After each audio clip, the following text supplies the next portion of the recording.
A miracle happens every time Mass is celebrated in a Catholic church. The bread and wine become the body and blood of Jesus. But sometimes, to bolster one's faith, Eucharistic miracles happen. On October 12th in 2008, as Mass was being celebrated at 8 in the morning, a consecrated host fell from the hands of one of the priests who was distributing communion.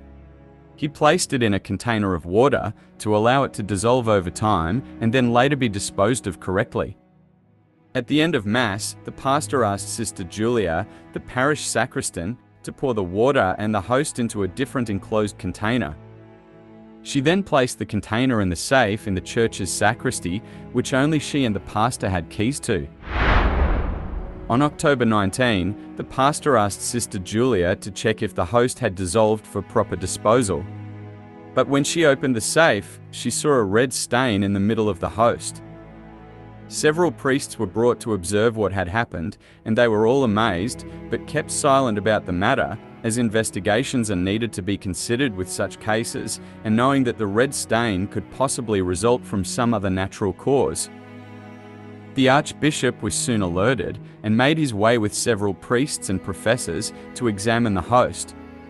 He ordered that the host be protected by removing it from the water, placing it on a pure white altar cloth, and keeping the container locked in the tabernacle, which was kept that way for observation for 3 years. The host with the blood stain over time dried out naturally and was fused with the altar cloth. On January 7th in 2009, a sample of the host was examined independently by 2 eminent specialists in pathological anatomy to ensure the credibility of the results. Both studies concluded that the heart tissue of a living person nearing death was identical to the structure of the blood-stained portion of the host.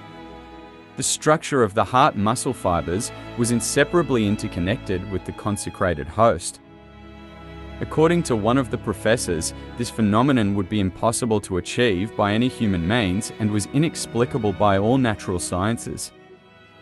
The studies also showed that the heart tissue had signs of spasms typically preceding death and had lesions observable only in a living person. Eucharistic miracles are evidence of the real presence for the doubters out there. Christ wants to draw even greater attention to the Eucharist in the Church and wants us to make the Eucharist the center of our Christian lives.